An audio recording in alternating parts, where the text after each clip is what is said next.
Hi, everybody, and welcome to 500 Open Tabs. I'm Kaveh Taharian. And I'm Hannah Hillam, and welcome to our favorites. So we're calling Not this... our favorites, the audience favorites. If it were our favorites, you wouldn't be hearing anything right now. Exactly. It would just be a blank hour and a half episode with no noise. It's just silence. It's just staring. That's what it is, yeah. No, these are the audience favorites that we had you guys that are listening to the show vote on in terms of what you thought were our two best tabs of the year. For two best tabs for Hannah, two best tabs for me. First up is Hannah Hillman. I'm going to let that one slide. Hannah Hillman, your favorite tabs. Why don't you let them know what they are? Hold on. Derailed me. I don't want it to derail me. All right, Hannah, why don't you tell us what your two tabs were that were voted by our audience for their favorites? So, yeah, thanks for voting. And the ones that were the favorites were the Pompeian graffiti, ancient graffiti. Secundus Nixon. That's probably why. Where Secundus Nixon, beloved by everyone. Our personal creation, Secundus Nixon, which is Nixon's, ancestor who shat on the walls of Pompeii. 5 times. 5 times. And then the second one is going to be Icelandic Dracula. So again, Dracula. A fun one. Sexy for the 1910s Dracula. Icelandic Dracula is really fun. It was one of my favorite ones. So I'm glad everyone also liked that. I liked both of those as well. I believe it's going to be a great time being able to walk down memory lane and remember, oh, look at this tab. I was so young when I recorded this one. 6 months younger than I am now. Yeah. Awesome. Thanks again to everybody who voted. Enjoy Hannah's tabs and tune back in next week to see what the two tabs that of mine that were voted as audience favorites. Yep. Thanks, guys. Enjoy.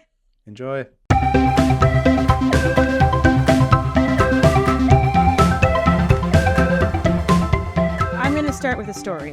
When I was little, we lived with my grandparents, and they had this gigantic, heavy wooden desk that they would have right in front of their big window. It was really cool. You could sit at it. It was like a slanted drawing desk, because a lot of my family are artists.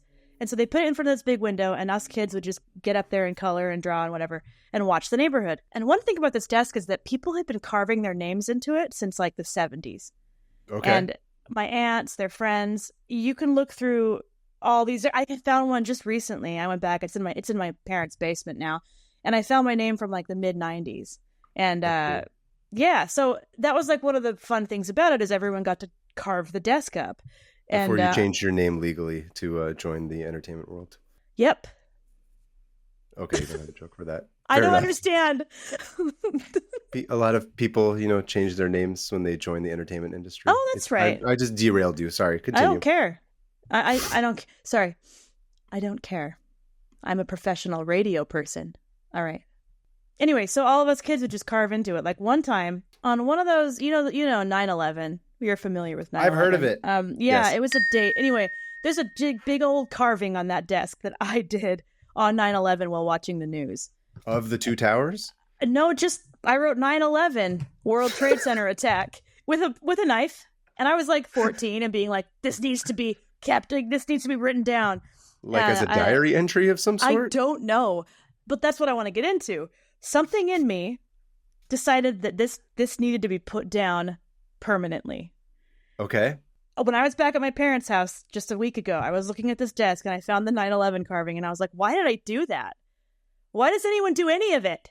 And so then I started thinking, what do people used to carve into things? Like, am I the first one to do this? Of course not. Like, humans love carving. And so that got me into this whole long Wikipedia hole of graffiti. And so today I'm going to talk about an article that I didn't put on here, but it is about ancient graffiti.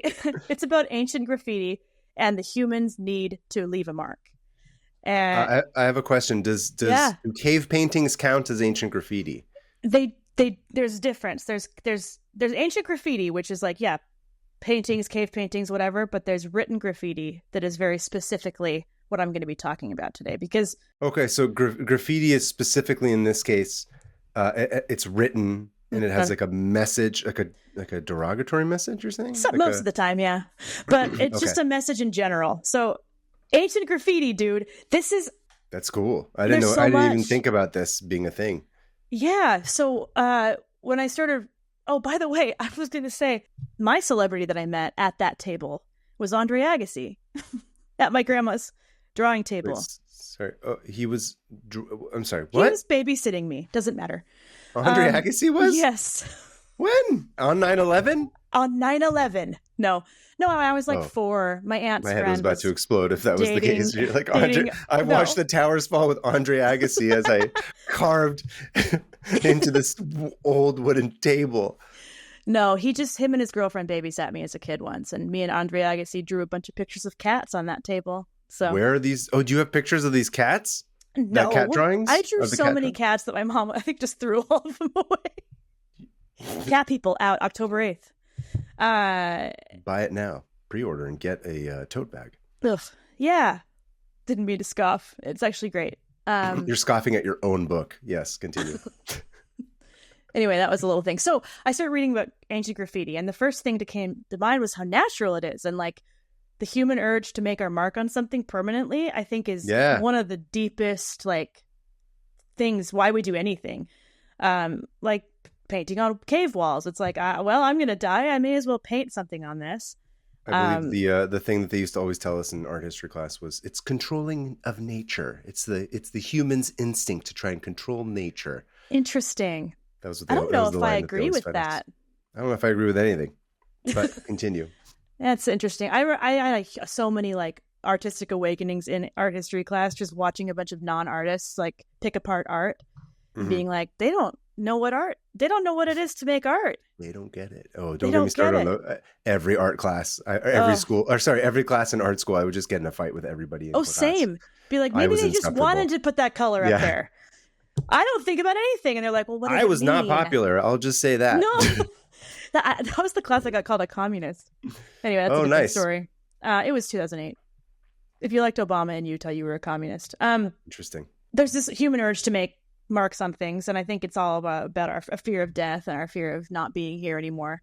Leaving your mark. I'm following. Yeah. Gravestones, epitaphs. But ancient. How ancient are you talking? Oh, like 3000 BC.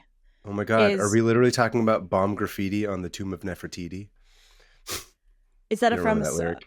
I'm the it's worst. a Lauryn Hill song. I'm the worst. No, I've never heard that song.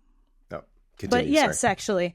So before I get to that, is that we either make a mark because we're afraid of death, or because we truly, deeply hate somebody, and we need future generations to know how much this person sucks. We're really angry at this target for being ugly in the way that it's built. I'm gonna do and designed.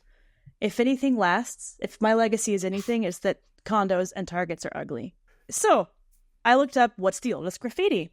And here's the thing, it was hard to kind of track. It was hard to figure out what exactly was the oldest graffiti.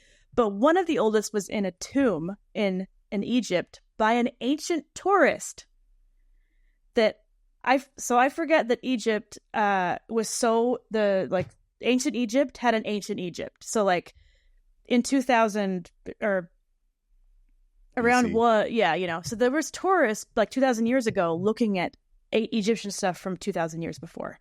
So there was this tourist that came and said, I didn't like anything here except the sarcophagus. So pretty much leaving a review on the wall of this. Just a YouTube comment on somebody's tomb. So some like, I don't know, who knows? We're just like, this place sucks. The sarcophagus is cool. So that's one of the very first examples of graffiti that I found. Okay. And it made me laugh because I was like, that's so human. Like, we're you go such somewhere, pieces of shit. For thousands of years, just pieces of shit. We're so petty. We have no respect for anything. And I mean, that person probably wasted a bunch of money going to see that and hated it. I mean, he could have just left like the ancient Yelp review, like of its day. 2 stars. 1 star. Yeah. Yeah. Too expensive. Speaking of ancient, I'm referring to Yelp, which nobody uses anymore except for us. I love Yelp. I still love it too. I don't care. Me too. So one of the huge sources we have for ancient graffiti is some of your favorite people, the ancient Romans. But don't worry, it's not just the ancient Romans, it's also the ancient Greeks. So there's that. Perfect. Everybody. Yeah, your favorite. Don't worry, I'll get to Persian ones. Theirs are particularly interesting. Bunch of dicks on everything, Mostly I'm sure. just real mean. That I'm so correct. I can already tell you. I don't even know what it is, but I'm like, that Actually, sounds absolutely correct. I'll get into it. Yeah. So graffiti, the word excited. graffiti, actually, here's the thing. Don't get too excited because they don't have much documentation on it. It pissed me off. I spent way too long. Doesn't matter. Graffiti is from the Greek word graphene, which means to write, which is also where we get graphite from. And it was this art history term for scratching a design into a surface. So like they would put a layer of paint and then scratch a design, mostly on like ceramics. And so that's where the word graffiato comes from, and then it turned into graffiti. Graffiti. Yeah. Graffiti. I don't know. It's and Italian. So graffiti. Anyway, so the only one about Persia I could find. Great. Thank you for looking, though. Oh, I looked. I wanted more, but it was this dude who had just complained about the government. He was pretty much like, I hate the government. This place sucks. I hate this guy. This just warms my heart. Yeah. We have always been like this for thousands of years. Like most of these are like sexual exploits. Like Rome is like, I banged this person, but the Persian ones are just like, I hate the king. I hate him. This whole caliphate sucks. Authority, I will kill you all. Yes. No, it's 100%. Or they do a bunch of drawings of like lions just mutilating people. So, this is awesome. I've never been more proud. No, you should be. All the Persian graffiti is like bonkers. Like, just violent and anti-authoritarian. It's anti-authoritarian and violent and just dope. Like the line work, excellent. It would make a great cartoon. Strangely obsessed with kings. I don't understand. That's like the inherent contradiction in our culture. Love it. Oh, man. We're worms in our brains. Anyway, continue. Yeah. I'm sending you with one of this lion I want to see the Persian graffiti. I hate that it just did the little... Anyway, so that's one of this lion, like, trying to mutilate this dude. Whoa. Isn't that cool? I like how he's just got his pants on. He's just like, hey. Yeah. It's like, here, eat my leg. Yeah, I was going to say, he's eating his back. Oh, you know what? He's trying to shave his back hair. That's what's happening. He's trying to direct the ancient tradition. He's trying to navigate the lion to his back. He's like, here, bite here so that I can feel my ancient shirt on my back. This is beautiful. Isn't that cool? I think it would make a really cool tattoo. I agree. Getting on your back. Yeah. Of your back getting shaved by an ancient lion. Okay, here it is. So among the ancient political graffiti examples was a poem written by Yazid al-Himyari, and he was an Arab and Persian poet. And he was most well known for writing his political poetry on the walls in Basra. No, just in the city, manifesting a strong hatred toward the Umayyad regime and its priests. And people used to read and circulate it widely. So he would like go up and like, these people suck, and everyone's like, yeah. So it was mostly just hatred, which I love. This tracks. And unfortunately, here's the thing: Western scholars focus on Western history, sadly. Sure. So we have a lot from Rome and Greece, which makes sense too, because the ones we have from Rome are from Pompeii, meaning that tornado, not a tornado. Totally a tornado. It was Twister, what is actually. A Twister happened. It was a hurricane. It was a volcano. A volcano eruption, yeah. The volcano coated that place in ash or whatever, and it preserved everything really well. It didn't have a chance to get overtaken or torn down. So you see all this graffiti, and I'm going to tell you a couple of these things that people wrote on the walls. All right. One of them, to the one defecating here, beware of the... Oh, yeah, well, look, the Persians talk about hating the government. The Romans talk about poo and sex. Okay, listen, that's a plus for them, in my opinion. Just wait. Some of these I can't even read, like graphic. So it says, to the one defecating here, beware of the curse. If you look down on this curse, you may well have an angry Jupiter for an enemy. So pretty much like storekeeper being like, don't defecate outside my store or you're gonna die. Or your dog shouldn't shit here. I hate you. Oh no, it was the Roman it wasn't a dog. Though a lot of these are about. This one was on the walls of Herculaneum, which is a city near Pompeii, and it says, I hope your hemorrhoids rub together so much that they hurt worse than when they ever have before. Nice. And it was I'm gonna start using these as like disses to people. And then a little further down, there's one that just says, I screwed a lot of girls here. Nice. And I banged a lot of ladies. Yeah. Oh, of course I can't. So then there was this one of, they drew this like goofy looking Roman dude with a big nose. And it said, Amplicatus, I know that Icarus is buggering you. Salvius wrote this. That's his name. So he's like, hey, I know that just Icarus talking shit to his friend is banging you. Salvius wrote this. So it's like, hey, I know that you're gay. Pretty much. Oh, you're having an affair. You're having an affair with a dude. Oh, by the way, this is who wrote it. And he drew a big dumb picture of him with a big credit nose. for it. Interesting. It's and like then, some Real Housewives shit. They're just like, I know that you're like this. And then he threw champagne in his face. And then on the wall of somebody's house, like on the outside of someone's house, Apollinaris, who was a doctor to the emperor, just wrote, Titus shat well here. Oh, sorry. He wrote shat well here. Apollinaris shat well here. That's amazing. The emperor was named Titus. Anyway, so I just love the idea of like, exactly. It's like, this was a great place. And then that's a serious honor. I know. That is 2,000 years old. That lasted. What a beautiful. I'm going to write that on that target. Yeah. After I Hannahillum shat well here. Hannahillum shat well here. So then there's a basilica, right? We need to make those as stickers and just start posting them everywhere we go. Just in places where no person should be shitting, but we'll just put that there. We should get them. We should hand them out to people to put everywhere. Just like a window on a bakery or something, and then like an oil change place. In the basilica, there's also one that says, Epaphra is not good at ball games. So whether is that means another sexual reference? We don't know. He could have just been like, you suck at sports, or you're bad at cup game's handling. Not strong. Yeah, you're not good at balls, you know? And also Epaphra is bald. That was another one. Poor Epaphra. Bald and bad at ball games. And yeah, Tanuki. Put him in there. Man. This one is one of my favorites. It was another Yelp review, pretty much, on the outside of a bar in Herculaneum, and it said, 2 friends were here. While they were here, they had bad service in every way. Oh, my God. From a guy named Epaphroditus.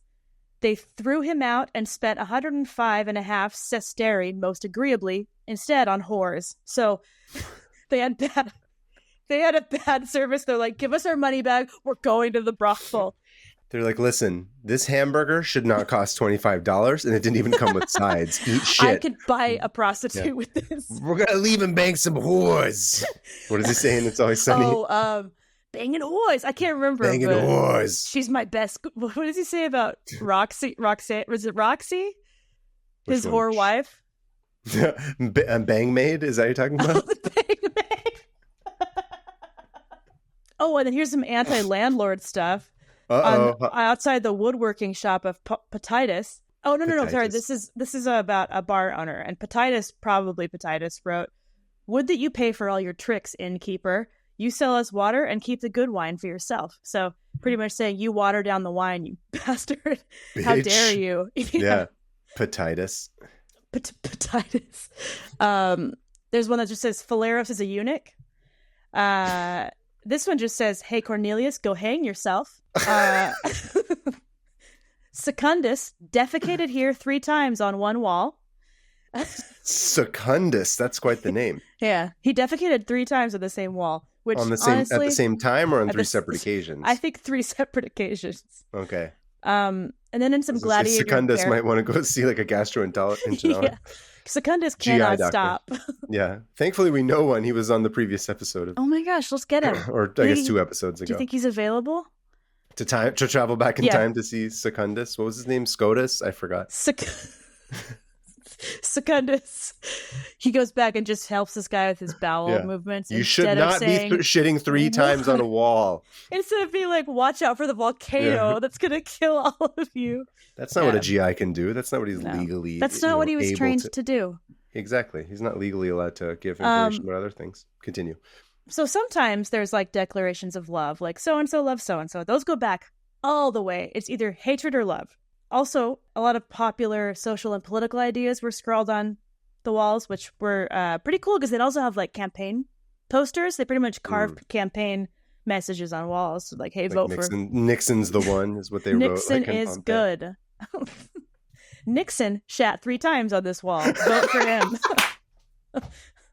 He learned it from the panda bears. What do you expect? Yeah, Nixon spent this much money on prostitutes. That's true, though, probably. I do love a poster of Nixon shat 3 times on this wall, though. I want that. Vote for him.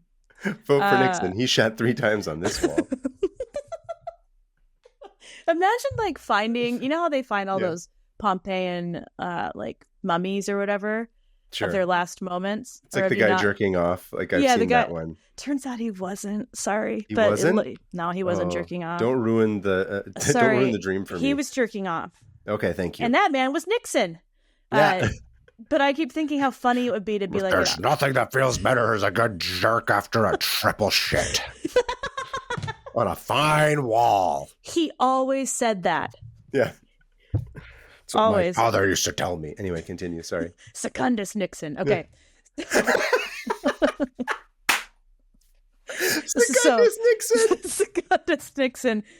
My father shat more than any other man shat. So another favorite of mine.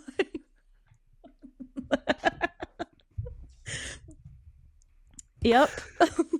You good? I'm gonna text you. Just the name Secundus Nixon. Don't forget it. I'm texting it to you.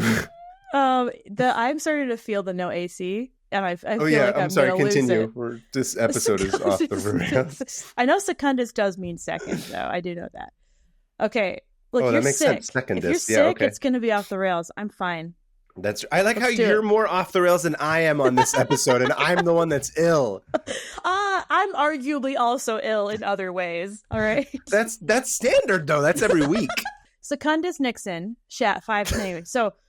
So there was this one. Sometimes people would get on in fights. So someone would be like, "So and so sucks dick," and then someone else would be like, "I do not. You it's do." It's like just Drake and Kendrick. It's a rap battle. It's beef. But like way more about sex. So this one was really funny to me because somebody wrote, "Successus the Weaver is in love with the slave of the innkeeper, whose name is Iris. She doesn't care. She doesn't care about him at all, but he asks that she take pity on him." And then I think he responded by saying, "Yeah, it's like this. You like her, but she just feels bad for you. It's bad for you, yeah." And he, assuming it was him, responded and said, "You're so jealous, you're bursting. Don't tear down someone more handsome, a guy who could beat you up and is good looking." Yeah. So, if you're bursting, there's a wall I know that you can go burst onto. If you're bursting, there's a volcano that's about to kill all of us. Was he beefing with Secundus Nixon? Secundus Nixon is like, "Iris is mine. Iris the slave." Ooh. So there was also an inscription that was like, "By the way, for the best sex worker in town, here's the address." And they think that it was her who she was like, "Yeah, getting business." I'm like, that's good marketing. Yeah. She's like, here's where I live. Her address. Where is it specifically? Can we put it into Google Maps?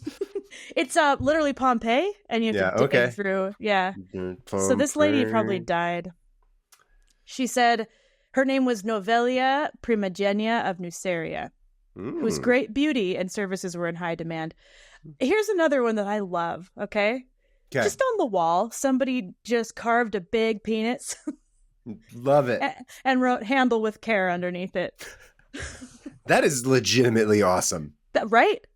It's excellent. That's great. I love that. It was massive, too. It was like, anyway. Listen, if there's kids that are listening and like you got in trouble because you spray painted a dick or drew one on someone's yearbook, if like, your teacher gets mad, it'd just be like, "Hey, have you heard of Pompeii? Guess what? Yeah. I'm actually teaching kids about history. You're welcome. I'm coming for your job. That's what I'm doing by drawing all these dicks with everything." So much like that giant dick, handle me with care. Anyway, continue. Sorry. I don't have behavioral problems at all. I just I'm like the ancient Romans. So there was a lot. There was a lot from Pompeii that is just actually way too bad to say for this podcast. Okay. Violent, sexual, terrifying. Oh, like not funny anymore. Not funny, like, more like rape threats and stuff like that. Where it's like, no, we don't and like like that. Detailed, and it's like gross. No. Wow, we never change. People are horrible. So we're not going to get into the rapey murder, no sexual assault stuff. Outside of Greek and Roman, of course, there's a ton of graffiti, but I had a hard time finding specific translations for it, and I found a really cool article that did show some, and a lot of these weren't prioritized by European translators because they were like, this doesn't make sense. This doesn't even look like Roman. Yeah. This is a fake language. No, but for real, they were like, why is it sloppy? Because Rome was all nice, and so they were like kind of couldn't see past all the like quote unquote scribbles, and so for like hundreds of years, these Arabic graffiti weren't translated. One of them was kind of cool. It was like ancient North Arabian graffiti at Palmyra, so which is in modern day Syria, and it was written over 1,000 years ago, and it says, "This is an inscription that I wrote with my own hand. My hand will wear out, but the inscription will remain." Which I thought was a really nice like way to encapsulate exactly why we do this. Like, highly aware of our own mortality. Poetic. Yeah.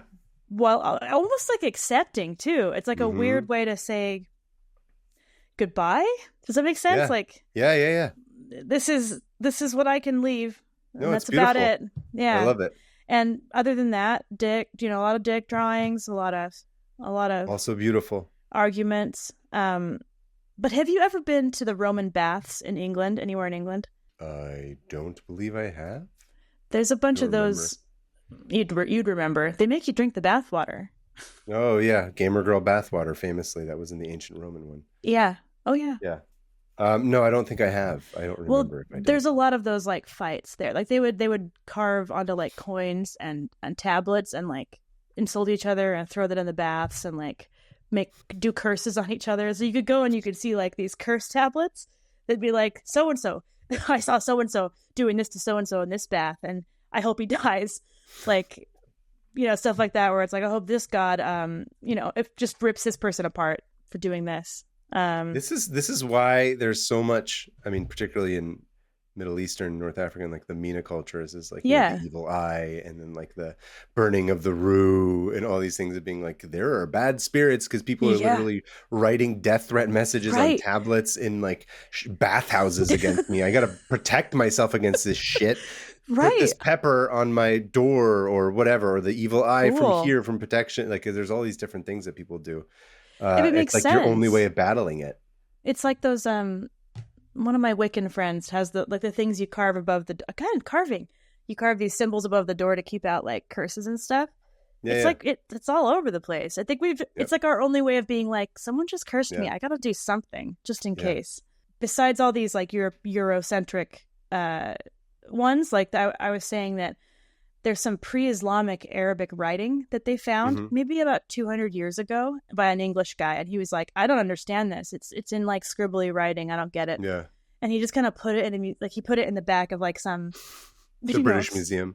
Probably something in his house. You know what? It was probably his house. He was like unwrapping a mummy and like eating it while like pushing this stone away into the back of his house. It's in the garage refrigerator. That's where he put it right now. It wasn't important enough to be in the main fridge. Dude, that's how I knew somebody had money, is if they had a garage freezer. It's like, dang, there's popsicles out there. I like this place better than my house. Yeah. So these weren't prioritized because European translators didn't classify them as good because they looked a lot less organized and perfect. So these were written in Safavidic text. So they found these in modern day Jordan. And they're these rocks like on the side of the roads and stuff up this big mountain and mountain.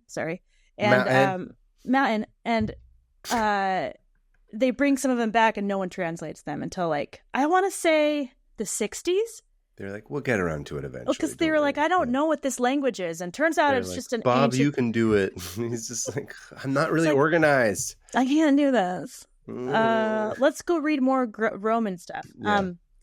So they went untranslated for a while, but eventually they were translated. And of course, they were awesome graffiti. It was awesome graffiti. And it ended up being, there was this linguist named Ahmad al-Jalad, who weirdly enough is from Salt Lake. Oh, it comes back to Salt Lake. I guess. Always Utah with you, Hannah. Look. Moving on. So he was the linguist, and he started translating these rocks and realizing that they were just, he could totally understand them. They were just an older form of Arabic, and it was pre-Islamic, which was groundbreaking because Islam definitely was a lot like Christianity, where it was like, get rid of all the old. We're not talking about it. Muhammad, pre-Muhammad it's hard to find really any written account of what life was like. Also because they were all very nomadic. There was a lot of nomadic tribes and situations. And he starts translating these because there's so many of them. He goes out into the desert with some people and he's like, there's so many of these. He ended up finding more graffiti than anywhere in Pompeii, than anywhere in Herculaneum, anywhere in Greece. Like it was like he mentioned, he's like, yeah, I can't even believe this. I just walk out here and there they are.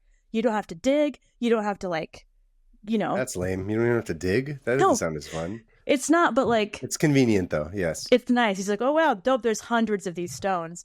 And I'm going to send you... So this one is called... This looks like a empanada or something. It does. It says, by Akraban, son of Kasit, son of Saad, the beautiful woman playing the reed pipes. And so it's pretty much just like that image that's really famous. I don't know where it's from. Cool. South American or Central America. I don't know where it's from. That seemed, there's like a variation on that, and I completely don't remember where it's from. Oh, it's like somebody with this big hair with the yeah. Am I making that up? No, I know exactly what you're talking about. A bunch of like hippies wear it on shirts and stuff. Yeah. So they weren't perfectly straight letters, obviously. They were a little bit different. And this is Arabic? This is ancient Arabic? That's ancient Arabic. What the shit? Isn't that crazy? Well, here's the thing. Weird. It they call it what's it called? Cool. What's it called? Safayidic. So it's a form of ancient Arabic. Sephardic, so okay. It's a different language, but it's very similar. So cool. Al-Jalad starts reading these, and he realizes that a lot of them are written backwards, and kind of like there was a bunch of like messing around. Like one of them was written in a circle format, like following a sentence in a circle, and some were written forward, and the next line was backwards, and the next line was forward. And it was like these weird little poems and like playing with the verses and stuff. And once they figured that out, they were like, oh, dope, these are full on like poems. So they're early traces of the lives of these nomadic tribes that otherwise wouldn't have like written things down, or if they did, it would have been destroyed. What the world looked like before Muhammad and the spread of Islam. They would pray to the goddess, whoever that was. They still don't know. So they would have these prayers on these rocks to the goddess, wishing for more rain. One of them was just like, bro, I hate my job. I hate camels. Yeah. He was a camel herder, and he was like, there's literally nothing for these camels to eat. I hate everything. I don't want to look at camels anymore. There was one that was like, I'm so sad my son got kidnapped. Like, that's a bummer. Oh, really a huge bummer. One guy wrote about how frustrated he was with his job. Another one just listed his genealogy, which I was like, that's what I would do. That sounds like you. I was going to say, yeah, that's yours. Be like, here's where I come from.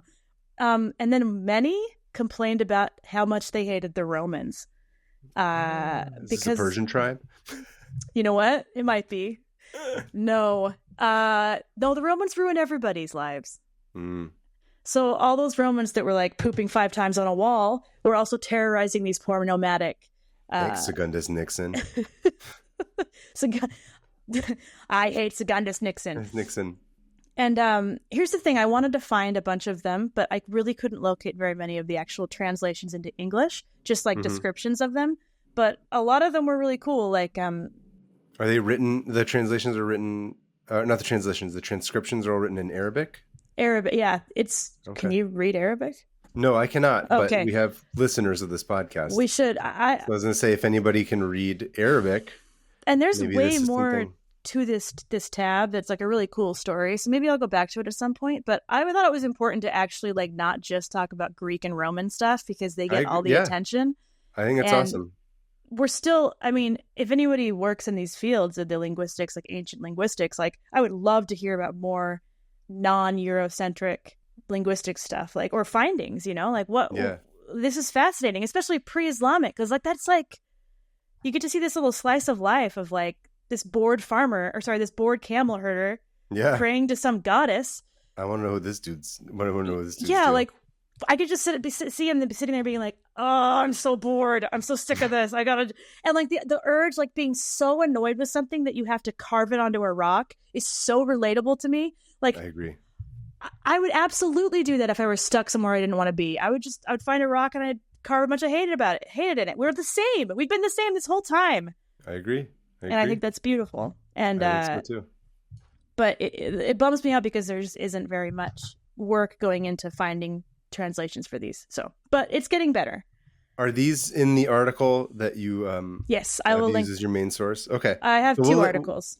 So we'll link to these articles in the show notes. Yeah. And if you're a listener who can read any Arabic or know somebody who can read Arabic and you're interested in sort of going down that rabbit hole and want to write us an email about it, that would be really cool. We'd love to share it with others. Yeah. And if I had more time, I definitely could. I could follow this trail down to like figure out if there's an English translation, a really good English translation. Yeah. But I only found descriptions. So like this guy was talking about this and it's like, I want to hear it in their words as close as we can get, you know? Anyway, Ahmed Al-Jalid is awesome. I love what he's doing. He's a linguistics professor. Keep up the good work. Yeah, it's awesome. But maybe I'll come back to this. Maybe not. Maybe I'll die. Okay. Maybe you'll write a message with your hand and the message will stay despite your hand no longer existing. Or whatever. I'm just going to write, I hate condos. Perfect. Well, thank you for that. Tab. That was wonderful. I loved it. It's Thanks. so interesting to see that. I didn't even think about pre-Islamic, Middle East in terms of the writing being so different and all that. Yeah. That's super cool. All right. So my tab this week is an article from grapevine.is, which is it's called the Reykjavik Grapevine, and it's a newspaper in Iceland. And it is the title of it is The Literary Mystery of the Icelandic Dracula. And so I was funny story. Yeah. So the Icelandic Dracula is pretty bonkers. And I was like, oh, I should dress up, I got to make myself look undead. And I started thinking, and I was like, I'll just come as I usually come. Yeah, you're like all ready to go. I'm like, I already look like a Dracula lady. My mom used to be like, Hannah, you look dead. Put some color on your face. You look dead. So yeah, Mom, it's serving me well now. The Icelandic Dracula. I say Icelandic Dracula because it is different. We're going to start at 2014. All right? And a dude, of course I don't have his name. Let's just give him a name. He's from Iceland? Ivan. That's a Russian name. Ivan. Whatever. His name's Jimmy. The only Icelandic name I know is Bjork. That's it. I don't know any other Icelandic names. Well, you're going to hear a few more. So a translator was looking through this manuscript in 2014, and he realized, he was like, this says this is the translation for Dracula in Icelandic, but this isn't the same story.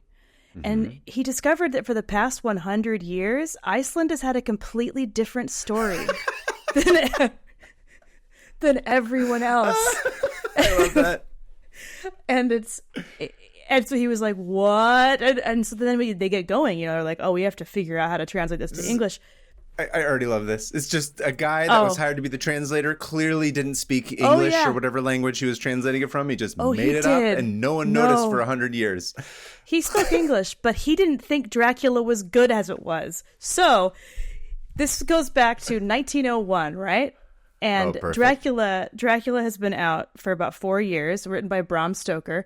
And it's kind of gained popularity pretty quickly. It was very popular. Mm-hmm. People loved it. And it still is popular. It's been made into films like 30 plus times. Are you familiar with the story? I mean, I know the adaptation I'm most familiar with is the Coppola one from 1991. It's literally called Bram Stoker's Dracula. Have you seen that one? No.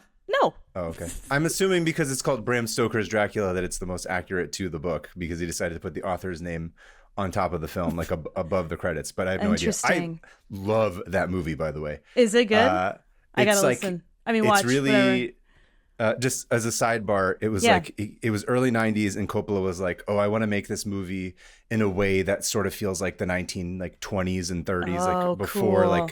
like when it was like all in camera effect. So it sort of has this old timey effect, and then what's her name? I think that was his first collaboration with, I believe her name was Aiko Ishioka, she was the very famous costume designer who just did these incredible costumes, incredible costuming.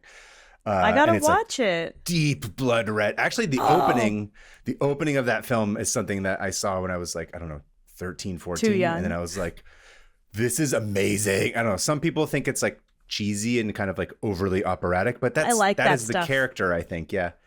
And it fits with the actual story, which is like a soap opera, you know? It's it's very soap opera-y, and it made me understand. I'm like, oh, this is because Dracula's, it's really a love story is what it is. So this guy... I'm actually, sorry, I should just say, I'm more familiar with the characters than I am with actually the original story. That's how I was too. I'll just say that, yeah. Because they've become these like Van Helsing and Renfield and all this stuff. Renfield, yeah. Which was a fun movie, by the way. It was more goofy. I liked it more than I thought. There's so many. The Nicolas Cage one that came out a couple years ago. Oh, it's okay. Really insane and kind of funny. Anyway, I got really excited. You asked me about like Dracula, and I was like, let me tell you about 37,000 different movies that I've seen. That's why I asked. Yes. So it was translated, and I should say, quote unquote, translated in 1901 by a dude named Valdemar Osmundson. Lord Voldemort. Exactly. I heard it. I was like, Voldemort? Valdemar Osmundson was a newspaper owner in Iceland, and he had his own newspaper. So he was like, oh, this story's kind of cool. I'm going to start translating it and then putting it into my own newspaper and like serializing it. Yeah. And so if you're not familiar with like the story of Dracula, I'm not talking to you, I'm talking to them. I'm going to just kind of go over it really quick. And if it goes a little long, we can stick my summary in Patreon or something. But the story of Dracula, it was written by Bram Stoker in 1897, and did you know he was Irish? Anglo-Irish? I don't think I knew anything about Bram Stoker, actually. He's like he worked for like a theater. He was just like a theater guy. That's not cool. An actor, like administrative. Anyway, he wrote the gothic horror novel Dracula in 1897. And it is interesting in that it's told through the letters, newspapers, telegrams, and other ephemera. So it's not like a linear story. Oh, I didn't know that. Yeah, so it was kind of cool for its time. He was messing around with it a little bit. Yeah, genre. And so to summarize the plot for those who don't know, it's about this young English real estate agent / solicitor named Jonathan Harker, who goes to Transylvania to help his client, Dracula, buy a mansion in England, because Dracula needs more people to drink blood from. And he would like to go to England to do that. And Jonathan's an idiot, though, because he's like, all the peasants are like, don't go, don't do it. And he's like, well, I don't care. And he just gets attacked by wolves. And he's like, that's not foreshadowing. I just need to keep going to this castle. And he gets up there. So no one remembers if you got attacked by wolves. All they remember is your legacy, how much money you had in crypto. Yes. And lines going up on the whatever stock market. Yeah. Big line, big money. Diamond hands. Diamond. Yep, hodl. He just wanted to hodl, dude. That's all he wanted. He wanted to... Anyway, so he gets up there and Dracula, the crypto bro. Just kidding. That would be horrific. Can you imagine how unbearable would Dracula be if he was also a crypto bro? Listen, I could see it. He's got wealth from a long, long time ago. Yeah. So I could see him reinvesting it in crypto. So Jonathan gets to the castle and he's like, this place is nuts. Also, this Dracula guy seems fine. And he soon realizes, because he seems polite, and he's like, this guy's an ancient weirdo, but whatever. And he realizes soon that he's in deep danger because he watches Dracula just climb up the wall like a lizard. Normal things. And he's like, maybe that's how they do it in Transylvania, but they don't. He's like, I don't want to be culturally disrespectful. Yeah, he's like, maybe they just climb walls like lizards he's here. He's like, listen, I'm here to listen, okay? I'm not here to judge other cultures. And to sell you a mansion. So he ends up freaking out because, like, then these 3 hot vampire ladies are, like, seducing him. And he's like, oh, no, I have a fiance. You know, the problem we all run into at least once. And he tries to just crawl out a window and escape. And he does. And he ends up out of his mind in a Budapest hospital. So, meanwhile, Dracula goes to England, right? Right. And he starts terrorizing this woman, Lucy. I don't know. Lucille? Yeah, Lucy. I think Lucille Bluth, yes. Yeah, Lucille Bluth is there. And then Mina, who's Jonathan's fiance, is her friend. And Lucy's like, I keep getting proposed to, and I wish I could just marry all of them. I want it to be pretty much talking about wanting to be polyamorous. Yeah, which was crazy for the time. And she can't figure out who to marry. And then she gets all sick. And Mina's like, oh no. And then she hears that her fiance's like insane and in a hospital. And so she goes to, wherever he is, Budapest. So Dracula gets on a boat and moves to England, and this boat he like slowly kills everyone on board because he can't help it, except for the captain who he. What? I was gonna say, which is another movie that came out a couple years ago. That's all about like the voyage of the ship. Yeah, I forget. The name is escaping me right now, but I've been meaning to watch it. Yeah. Which I saw parts of it. I was like, this is metal as shit. I don't know. Oh yeah. It's been like in my queue to watch at some point. I haven't watched it yet, but the voyage is like it's like so creepy on its own because he's slowly picking off people on the boat and everyone's freaking out. Yeah, it's like a whole horror movie on its own. It's classic horror structure. Yeah, absolutely. The last person on the boat is the captain, who he ties to the mast steering wheel. And then he turns into a wolf because Dracula is also a shapeshifter. I don't know if you knew this. Dracula's so awesome. I'm just like, yes. If we ever do Kumatab again, I know who's winning. Oh, Dracula's going to win everything. He's cool as shit. Except the Michelin Man doesn't have blood, so we'll see. It's true. God, I really want you to watch the Coppola version now because most of the stuff you've talked about is in there.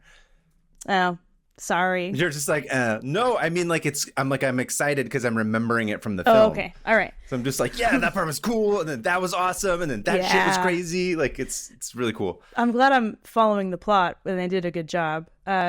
So the boat gets there, and the captain's the only one alive, and Dracula turns into a wolf thing, dark thing, and jumps off the boat and can be seen like lurking in graveyards. And Lucy, Mina's friend, starts going nuts and feeling super sick, and one of her fiancés is a doctor and the other one's an American millionaire, and the other one's just some guy. And the doctor is like, we gotta look at her, what's going on? Because she starts to like show these like a bite marks. She starts sleepwalking, which is weird because in the book they blame it on her dad being a slut. On her dad being a slut? Yeah, they're like, her dad slept around a lot. Progressive. I know. They're slut shaming the man. Good for them. Good for Bram Stoker. They're slut shaming the dad. Yeah, that's good. And then they're like, yeah, her dad was a slut, and now genetically she's insane. So totally, because Victorians famously transfers from the dad sluttiness to being insane, to being a woman slut. Yes, no, that's how it goes. That's what science would tell us back in the day. Yes, 100%. So she ends up sleepwalking into cemeteries and seeing this black dog, and Mina, they lay her down and put garlic all over the room, and they're like, there's a Dracula on the loose. Actually, that's not what they say, but you know what I mean. They're like, it's Dracula in time. It's like the titular line game. It's Morbin time. It's Dracula in time. No, I think maybe it was when Morbius, the terrible Jared Leto movie, came out, and then, no one saw it, and then there was this social media campaign where everybody was like, "Oh man, I wish that we could see that movie and just have him." Because my favorite line was like, "It's Morbin time." It was this bullshit thing they came up with, and somebody at the studio was like, "Yeah, okay, we should re-release." It was a total disaster. Of course, it's like you can't. The greatest win of collective bullying of studios. Besides the Sonic's teeth. Yeah, that one's a good one too. That one's a good one. And that worked well. Anyway, Lucy is like, oh, I'm so sick. And the doctor's like, I still want to marry you and I'm going to help you. And then he's like, I got to ask my old friend Van Helsing for help because this looks like a job for a vampire hunter. Yeah. And Hugh Jackman shows up. And he's also Australian, turns out. Right. I did know that one. I'm assuming you have not seen The Van Helsing starring Hugh Jackman. That's why I actually have. You have seen that one? Yes. Okay. I saw it in the theater. I thought it in theaters. They're like, bro, Van Helsing's like, bro, she is a vampire. And everyone's like, whatever. No, she's not. Because she dies, right? The wolf comes back and kills her. And then everyone's like, she's not a vampire. And Van Helsing's like, yes, she absolutely is. Look. And they look and she's just like eating it, like sucking the blood out of a kid. And they're like, oh, yeah, that's definitely not a dead person. It's because her dad's a slut. That's why. It has nothing to do with her being a vampire. Daughter of a slut. Yeah. Sluts are immortal. I just want a shirt that says like slut dad or something that I could wear. Dad slut. Dad slut. Maybe that's conjuring up the wrong kind of image now. No, not at all. Slut daddy? I don't know. Slut. Daddy slut. Daddy slut? I guess I'm thinking of Leather Daddy. Again, it's all come back to Arrested Development. Yeah. I want something that says Leather Daddy, but it's like, I want something that says Slut Daddy. Slut Daddy. Victorian Slut Daddy specifically. It's very different. Just shorts. Just wear the shorts with the ink on them. They'll be like, that's a sloppy, messy, horrible Look man. at his legs. We He's can a see disaster. his legs. So, remember how Mina went to Budapest to help Jonathan? Yeah, to break They him out. come back. Mm-hmm. And they come back and they're like, oh, you definitely like cut Lucy's head off, because that's what they had to do. Van Helsing's like, stab her in the heart, chop her head off, and fill her mouth with garlic, as is tradition. Mm-hmm. And Mina and Jonathan are like, oh, it's Dracula. And everyone's like, Jonathan, you can't sell property to murderers.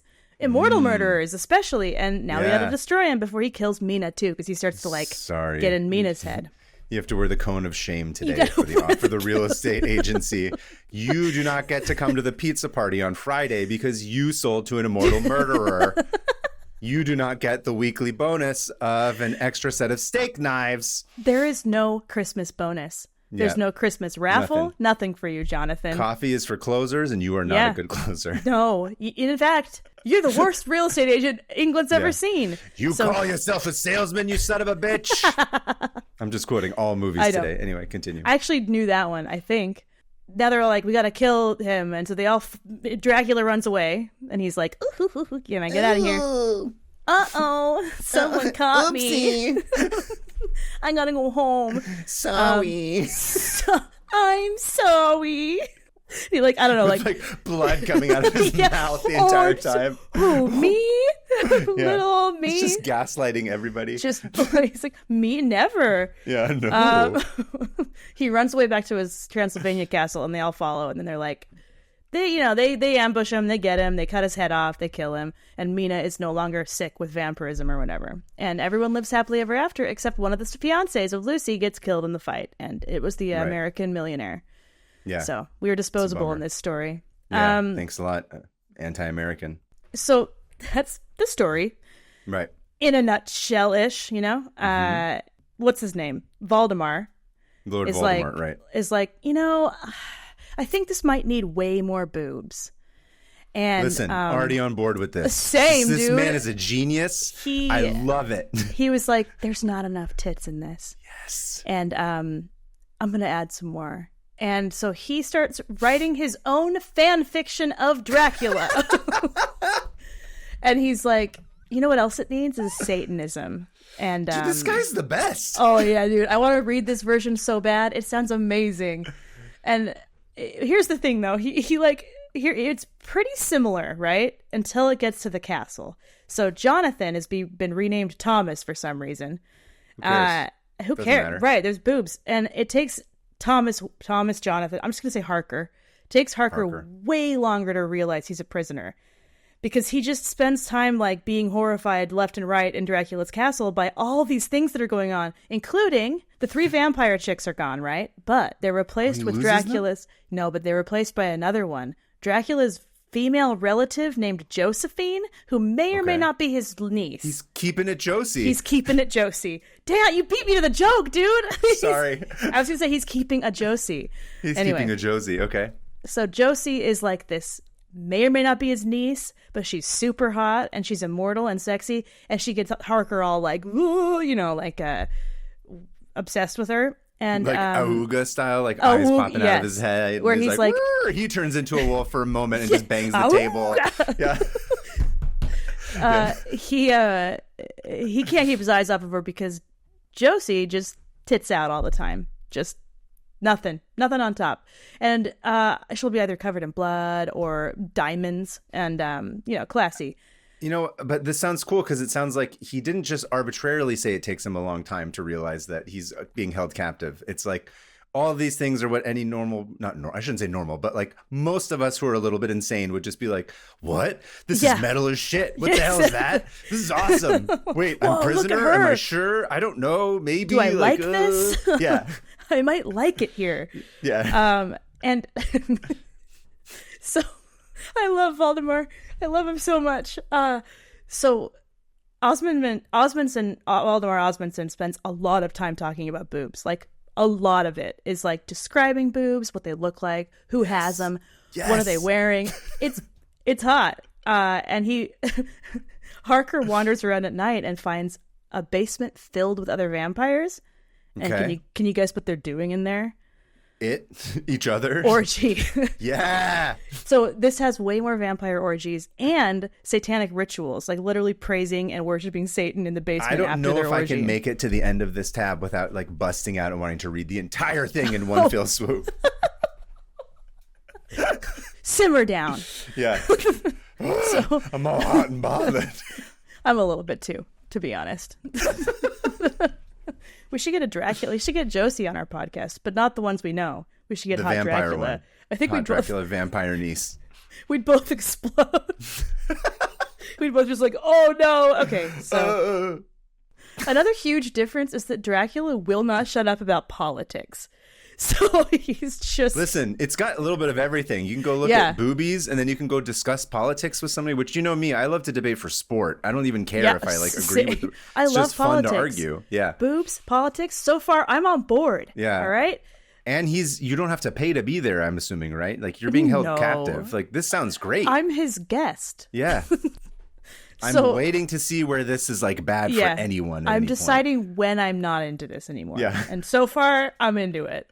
Maybe not watching people get sacrificed, because they did do that a lot too. So, I mean, I could just go in the other room. I don't have to watch it. You know, maybe there's something on TV I can go check out. Right. Just watching TV at an orgy. That's your that's what you do. I feel like that would be a good slug Band if I name? ever. No, if I ever got back onto like the dating apps, God forbid. But if I ever had to, I'm watching TV during an orgy would be like my little slug line. So he can't shut up about politics, and he can't shut up about how much he hates Christians. So he would have loved Reddit, like just thrived on Reddit. This is like our goth king right now, basically. Yeah, but he's a little bit like the atheist in the way that it's like, all right, I get it. Oh, we get that you don't believe in God. Like I get it. Yeah. I mean, if it's like 100 years ago, it's a little bit more forgivable, because at that time that was like new to like really be like that. Oh, to yeah. that extent. That's a new thing. No one was ever out saying like, I don't believe in God. And Darwinism is like very recent. Yeah, it's true. And speaking of Darwinism, that is all the book talks about, is that Dracula is a huge proponent of social Darwinism, which means the weak need to be destroyed and the strong need to rule.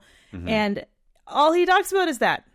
And Dracula's like, and you know what I'm going to do? I'm going to take over Europe, and I'm in with all these governments. And he's got it's starting to sound getting like Hitler. Insufferable. Oh, very insufferable, dude. He won't stop. He's just like, the reason I want a mansion in London is so I can have a secret society where we plot to overtake all the European countries. And just stick to boobies and right. Complaining about politics. Like, that's all we need as human beings. Yes. That's it. And TV's during an orgy. You can watch TV during an orgy. That's all we want. You gotta take a break from the orgy. People they can never be happy with what they've got. That's the sad part. So yeah, he won't shut up about any of that. And he organizes these secret societies, and he wants property in London. So here's the funny part, is that in this one, the property in London is like this rundown garbage house in the East End of London. Whereas like in the original, it's this mansion, you know? Yeah. And so he wants to live in this like slum and he's a take shrewd over investor. Europe. Yeah, because he understands that if he goes in there, it'll raise the property value of everything around it. He understands. He's going to snatch everything up. You don't go buy the most expensive real estate. You don't go where it is. He has you go that where it's in going Transylvania to be. already. Yeah, he has exactly. his beautiful castle. Now he needs his just disgusting hole in the wall in England. Flop house, yeah. Flop house, exactly. So here's the thing. This whole Valdemar's is all set up in two parts. And the first part is Jonathan's adventures to the castle, and it's told from his point of view. So he completely changed how the story was told. Okay. It was not through it wasn't through like notes or letters. It was through Jonathan's diary firsthand.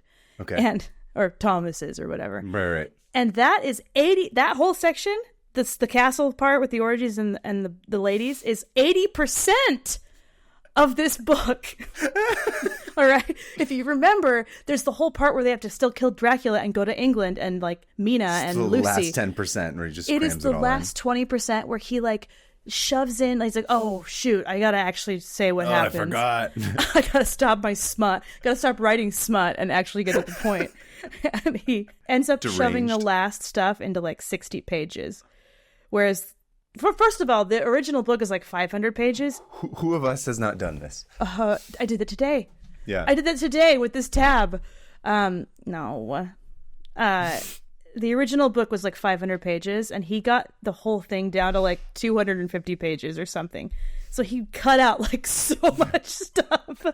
And then he added a few. An excellent thing to do that I wish most scripts would do these days. Cut them down. They don't need to be 3-hour movies. They can be 90 minutes. There's so much conversation that doesn't need to be had that can just be shown. And there's so many more vampire tits that we could be seeing in everything. Dude, that's all we want. That's all we want. Keep it Josie. It's got a whole new meaning suddenly now. Keeping it Josie is very different. Sorry, Josies. Yeah, sorry, Josies. I'm truly sorry. Sorry. So the second half is like 60 pages, and he just kind of is like, oh, and then like, yeah, Dracula goes to England to start a secret society, and there's Van Helsing, and there's this chick named Mina, and she's actually he actually like treats the women like equals, because at the time Iceland was really advanced with women's rights.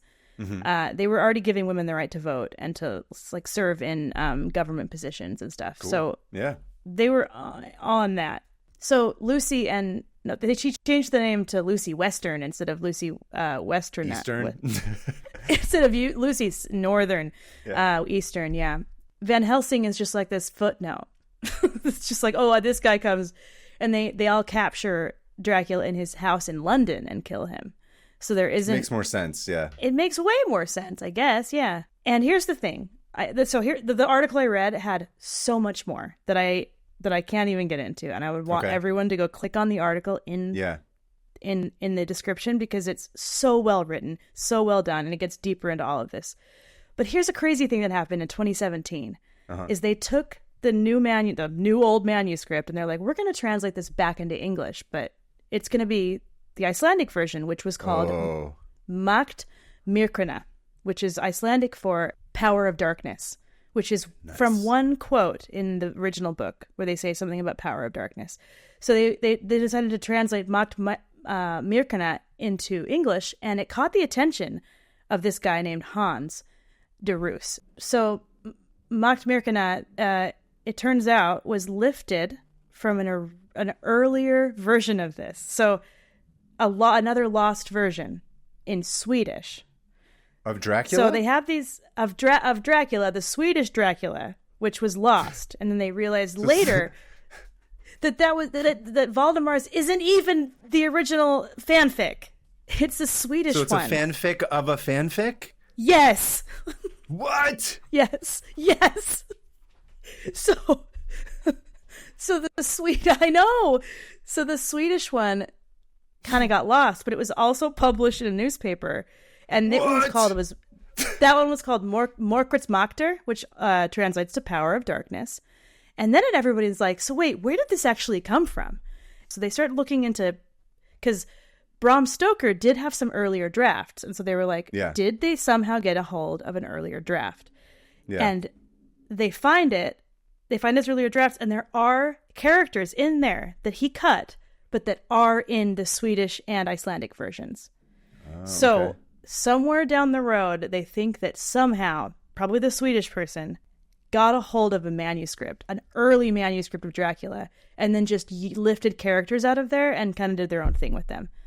So it went through this bizarre like telephone game where we don't actually know how this story came to be. No one really knows. There's no documentation. And Valdemar said it was based on a true story. That was another weird thing. He said it was by Bram Stoker and that it was based on a true story and that names had been changed to protect privacy, which is wild. And to this day, we don't know. Did they ever find out who the person was that translated the Swedish version? No, it was he signed his name A.E. He or she signed their name A.E. in the newspapers. And they have some ideas maybe that match the initials, but we don't really know. Wow. And then another cool thing is a linguist was reading through the Icelandic version, and they started thinking, this seems like this was translated from another Nordic language, not from English. So there's like little linguistic markers that were like, yeah. That's not from English, that's from another Nordic language. And it would make sense that it was from the Swedish one. So fascinating. That is the wild and a weirdly erotic story of the Icelandic Dracula, Myrkna. So this was only 2014. You said that they finally actually figured this out. Yeah. And then it's been translated to English now. You can buy it. You can buy it. And my first question is like, who's bought the rights to this, and is there a film being made of Icelandic Dracula? That's what I wanted to know. That's what I'm curious about. I'm pretty sure it's in the public domain. Well, so. yeah, if it's 100 years old, yeah, for sure. I just mean like, is anyone trying to make it? I guess I should say. Ooh, I looked a lot of places, and there isn't very much about this. Like that article I found is probably the most comprehensive, and I didn't see anything about a film or anything. But dude, that sounds awesome. I would love it. That was anyway. That went faster than I thought. That was an excellent tab. I really enjoyed that. That was really strange, and I think that our linguistics tab on the Discord is going to go ape shit with that one. Yeah, they're going to love it. They're going to be very excited about this. It's super cool. I'm genuinely fascinated by that one. Well, thank you. It's your turn, dude. You're welcome. Yeah, thanks for the tab. That was a great one. But I do really want to. Again, we have this list of 1,000 movies that we're going to sit and watch in honor of the podcast. That one, I guess I won't explain it to you in case we ever watch it. But in terms of like the stuff, nothing's really. It's not like changed so much as like certain things are emphasized more than others. Okay. In the story, but it's very cool. I really like it. Again, it's an acquired taste. I know not everybody loves that adaptation of Dracula, but I don't know if they're like purists or whatever. I don't have any like morals, any opinions or morals. Yeah, morals, gone. Nothing. I read Myrkna, and I don't have morals anymore. So, that's cool. That's what vampire boobies will do. I'm glad that you're also fixated on that part because I was. I was like, what? Why would I not be? Yes. I know. Wow. Anyway.